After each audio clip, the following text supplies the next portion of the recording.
For people who don't know, he is at genevabusinessinsider.blogspot.com, and this is our regular monthly chat on all things social, economic, political, financial, and otherwise. David L. Smith, always good to have you on the program. Thanks for joining us today. Good to be here again. Thank you. Excellent. Well, let's get straight into it. There's a lot of breaking internationally at the moment, but I think the number one story in the last 24 hours or so, or 48 hours, has been the death of Nelson Mandela. And a lot of ink has already been spilled regarding Mandela and his legacy. And I'm going to plead somewhat historical ignorance about the depth of this, because I've never set foot in South Africa in my life. And I grew up in the 1980s, where the sum total of the conversation that I was ever taught was apartheid bad, Mandela good, but there was never any exploration of the issues or who the African National Congress really was, or what they were really aiming for, or what acts they were engaged in. So I never really delved deeply into this subject in my youth, and all I know is that I'm always skeptical when a Nobel Peace Prize laureate is universally lauded by all of these insane psychopathic killers like Clinton and Bush and Obama and Blair and Cameron and all of these others lining up to sing the praises of this man. I'm always suspicious of that. But I understand you have some actual experience with South Africa. Why don't you tell us a little bit about that and where you're coming from on this story? Yeah, sure. Yeah, I've been to South Africa. I not really in the depths of the time of apartheid, but kind of towards the end of it. And I would say South Africa, first of all, is an absolutely beautiful country. It's spectacular, the scenery, the wildlife, everything about it is marvelous. Geopolitically, it's extremely important in its positioning, and hence a great deal of interest in, particularly in the Cold War, of trying to maintain good relationships and maintain a stable government there. And as we well know, stability, so long as the partners play along with what the US government want, they close their eyes to more or less everything. So what you had underlying it was a fairly brutal racist regime where perhaps Mr. Botha was the last example of the worst aspects of this. Where there were people were brutalized, segregated, and all of the things that happened regularly in the southern states of America were happening on a daily basis there in even the 1960s and 70s. And that is what Nelson Mandela stood up against. And when he tried to stand up against it, he ran into, of course, first of all, the South African government, and secondly, the CIA. And in large measures, they were influential in his finding his way onto Robben's Island and being charged with, I forget the charge now, but terrorism or something of the like. And he spent 27 years of his life from the age, I guess from about the age of his mid-40s until he was in his early 70s when he was finally released. My take on him, there's a very good film about him called Invictus, where he is portrayed by is it Milton Freeman, the actor? Morgan Freeman? Morgan Freeman, thank you very much. I'm still in Milton. Yeah, exactly. And it is relatively accurate historically. My first serious visit to South Africa, though, after the apartheid regime, which I'd seen very briefly, where in fact, I went on my first trip there. I was with an Indian guy, and when we came to the customs control, he was put through one queue, and I was put through the other, and we met up afterwards, which I found particularly offensive. But I went there when things were beginning to be liberalized. Mandela had been released from prison, and on one of my trips, I ended up taking a plane from Switzerland to South Africa and arriving Johannesburg airport and finding the place completely empty, and then driving along the streets on the way into town completely empty, and on both sides police cars every 500 meters.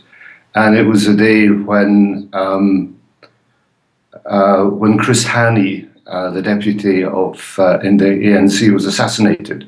And it was really a turning point, because Mandela had been released, and then suddenly his number two had been killed, and of course everyone was waited with bated breath to see what was going to happen. And Mandela made a very conciliatory, remarkable speech which I think launched him on his way ultimately to the presidency. He displayed himself to be a man of great statesman. And if you think of the fact that his statesmanship came after being detained for 28 years in a prison where he wasn't allowed visitors and newspapers, he was quite remarkable. So he's, for me, one of the men I admire the most of the last century.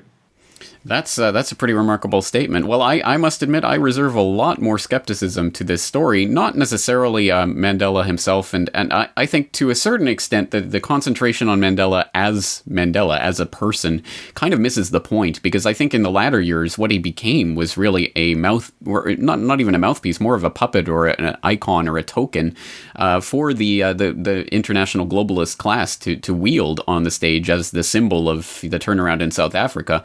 But it seems to me that at a certain point, what was done was there was a trade-off made. Basically, okay, ANC, Mandela, you take the reins of power in South Africa, but you're going to neoliberalize the South African economy, which is exactly what's happened, and which is exactly what we've seen over the past decade or two, in which the inequalities, the economic inequalities, have only been exacerbated. So I think that this is all part of a much larger plan than something Mandela personally was involved in, and I think that really he was just a pawn in a lot of this, and not necessarily a blameless one either. There's the blood of a lot of people on the hands of not the ANC per se, but their military wing. And I understand Mandela was in prison and wasn't implicated in that, but he certainly didn't denounce it at the time.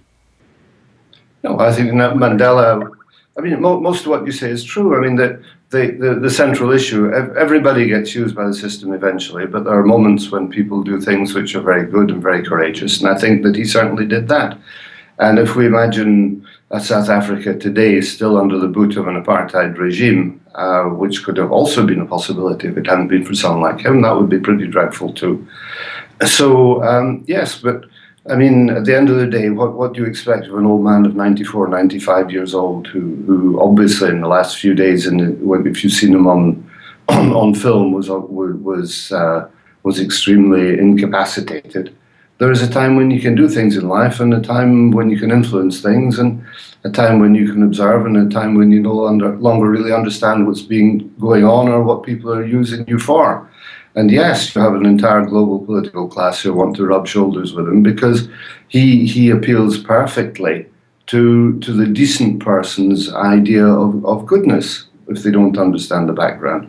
So the biggest crooks in the world tried to rub up close to him in order to make it appear as though that they're on the same wavelength and share the same values, when clearly the answer is completely the opposite, as per usual.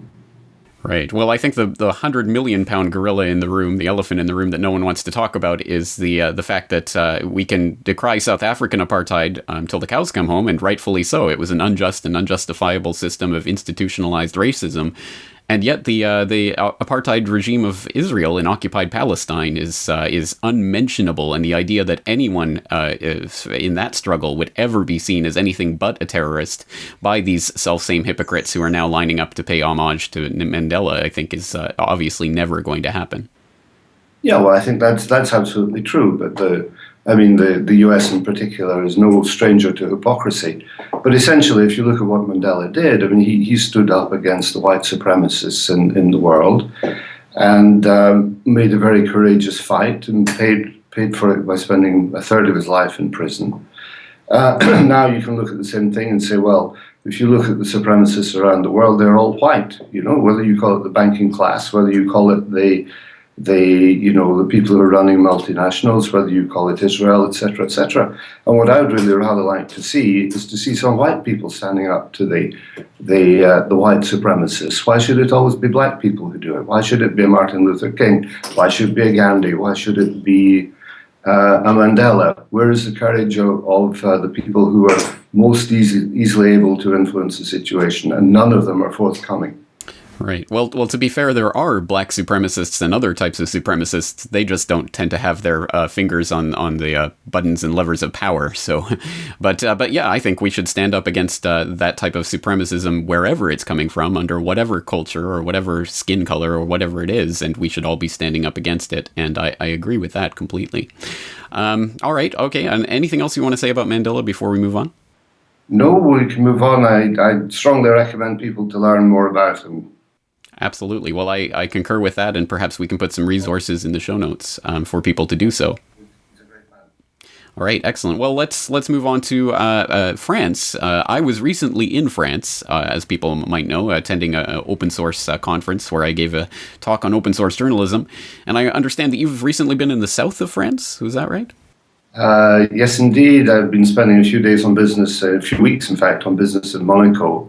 And I must say, when I saw you, I was surprised because I expected to see some garlic around your neck and a blackberry on your head. But anyway, the south of France is rather different, pleasant and sunny. But it is really such a staggering contradiction to what is actually happening between Monaco, which is a tiny little principality. The whole thing is less than 4 square kilometers, but it's filled with some of the richest people in the world. Their real estate prices are going through the roof. There are apartments that are being sold at prices that would make New York look cheap in central Manhattan. And the rich are getting richer, and they're enjoying their lives, and the yachts that are parked in the harbour are getting longer and longer, so that fewer and fewer can actually get in anymore. They have to moor offshore and get another smaller tender ship to come in.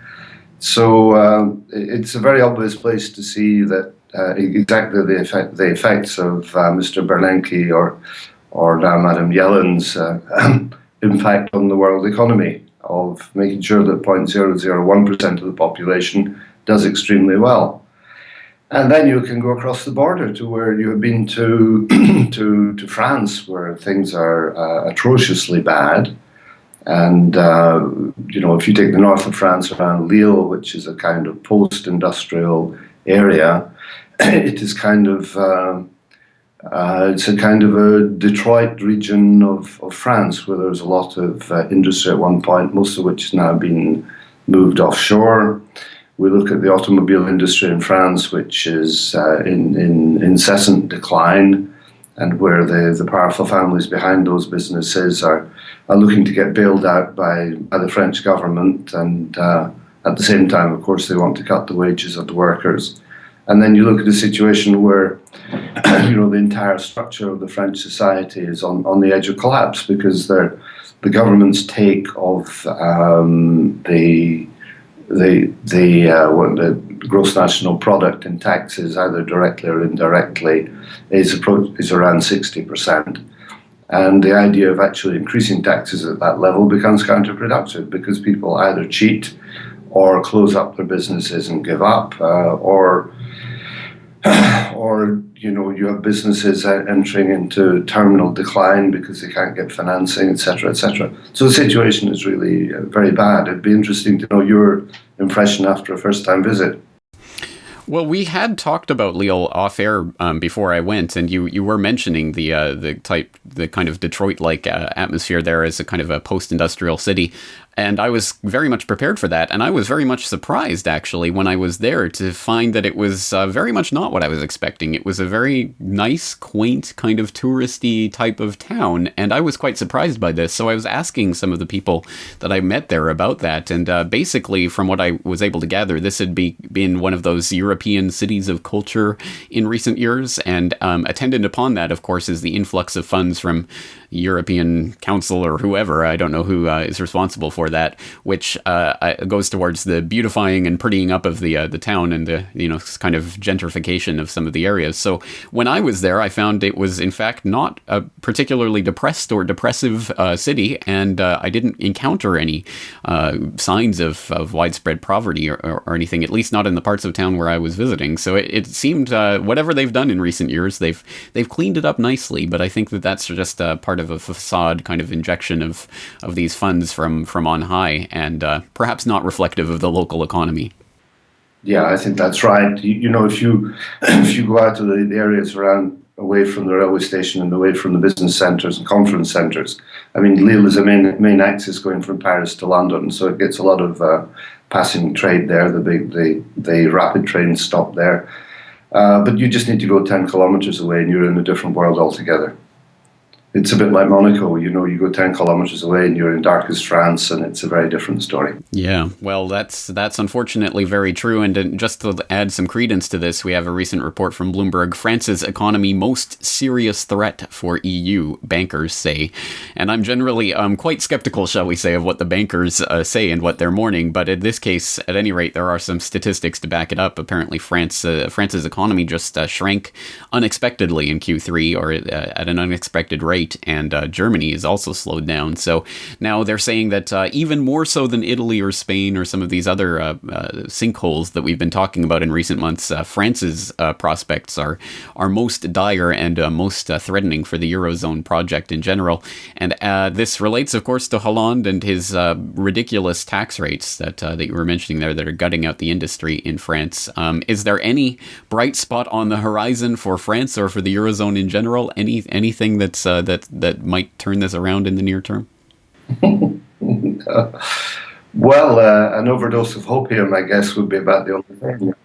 I mean, if you look, there's a comical thing recently where a French professor actually did an analysis on the balance sheet of one of the French banks and published it, and he was fined for telling the truth. So we're reeling, staggering in the direction of 1984 a little bit more every day, and the more the reality becomes unpalatable, the more normally we can ineffectual people like Hollande resort to methods of stifling dissent or opinion or any versions of the truth. And eventually what this professor has done now, he's decided to publish his blog with information in Switzerland rather than using his French one, because he says he doesn't trust the French banks and the French institutions. And I think that summarizes it just about perfectly. But I can't say it's any better, all that much better in the UK. When I listen to all the nonsense that's being talked by Mr. Osborne on this wonderful recovery in the UK, and how our leader of the City of London, Mr. Boris, is saying at the same time we shouldn't bash bankers, and Cameron is going off to China to try and sell the ass of Britain to anyone who is willing to buy it. It's really rather pathetic. Although, interestingly enough, on the UK front, I was reading recently that new Bank of England Governor Mark Carney was lamenting the fact that a lot of the statistics that he's being fed, including some of the key statistics that the BOE uses to determine the outlook for the UK economy, are he didn't say heavily manipulated, but not in a state that was convenient for him to use as real bellwethers of the UK economy. So that's a pretty interesting assertion from the Bank of England governor, and apparently they're now looking into this and starting to adjust the way some of these statistics are reported. Well, I think that's hilarious. He has been observing the Bank of England from pretty close up for a long time. He's the chairman of the Financial Stability Board. He has had every possibility to look at the situation and say, "Dear Sir Mervyn, now Lord Mervyn, I'm terribly sorry, your numbers are wrong, you're an idiot." And it's only now he's beginning to notice. Anyway, I'm not sure what he did with statistics in Canada, but Canada is obviously on the edge of falling off another cliff.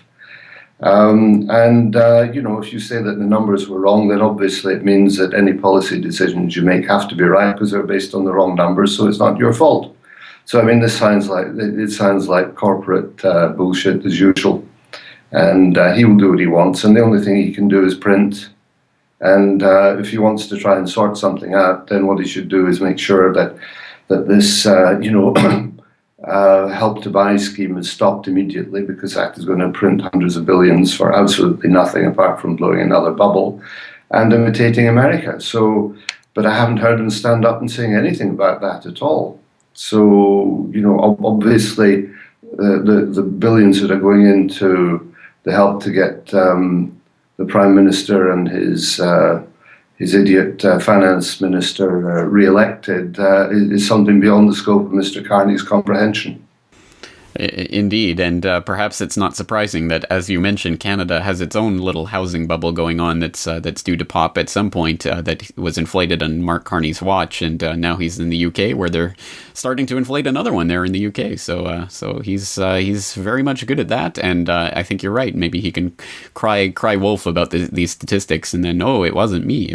I was being fed bad data. All right. Well, I want to spring something on you. We hadn't talked about this, but I did recently read about a initiative that was just forwarded in Switzerland, and apparently has garnered 125,000 signatures, meaning it will go to a national vote, from a group that is attempting to get a basic guaranteed income for every adult in Switzerland, equivalent to $2,400 or something in that range, whatever the Swiss franc equivalent would be per month. I believe that would be. That's quite a large amount of money. Have you heard about this initiative? Is there any talk on the street about that? Sure. I mean, this is a good, which has a remarkable ability of destroying more jobs as usual. I would doubt. I mean, Switzerland's a very expensive country, so when you see numbers like that in Switzerland, it doesn't go very far. So I wouldn't give anyone the idea that someone living on $2,400 a month is really on the breadline. They probably are. But the point with minimum wages are, people can start below a minimum wage, let's say a theoretical minimum wage, and actually get a job. And then they maybe spend 6 months learning a job, earning $1,000 a month, and then afterwards they get a pay rise. Now, what happens if someone fixes a minimum wage which is too high? The employer who has the people on salaries which were below that number has to say, well, either with my little business, I have to cut back on my life and work harder, or I have to cut back on employees and I'm going to fire somebody. That's right. But to be fair, this initiative is not about setting a minimum wage, which is an obligation for an employer to pay a certain amount. It's actually a guaranteed income that would come from the government. So it would have nothing to do with the employers paying this out. Yeah, well, all right, but the result is the same. Why should people be subsidizing it? If you let's take yourself away from Switzerland. Let's go and look at America and look at Walmart, where there's a big percentage of their employees who are living on below minimum wages, and the government comes along and pays the difference there. So what you're seeing indirectly is that Walmart is being subsidized by the government, which means that the market capitalization of Walmart without those subsidies would be infinitely less, because their profits would be infinitely less. So essentially, the taxpayer is subsidizing the wealthiest family in America. Is anything to do? I'm utterly against anything which allows the government to manipulate anything. The market forces should dictate what happens, and the market forces are always right. Now, they may not always be very kind, but they are always ultimately right. So it doesn't matter where the money's coming from, whether it comes from the employer, whether it comes from the government.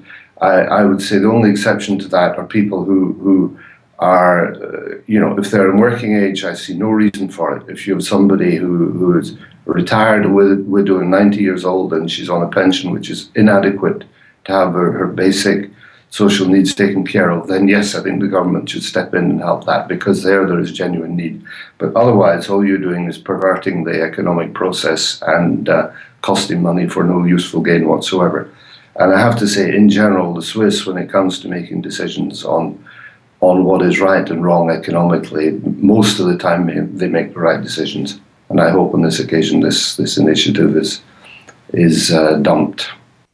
Well, I'm certainly with you on that general principle. I think any centralization, any government intervention in the market is doomed to fail, because it will always be gamed by the big, well-connected insiders. And I think you're exactly right. This will just be used as a way to subsidize the lower classes, so that the big corporations don't have to pay them as much anyway, and they end up benefiting from it more so than the people at the very bottom, who, as you say, would barely be eking out a living or a basic existence on that type of minimum income. So I think you're right. I think it is just a doom to fail, if it ever even passes, which again is another big hurdle. All right, we talked about a lot. Anything else you want to touch on before we wrap things up today?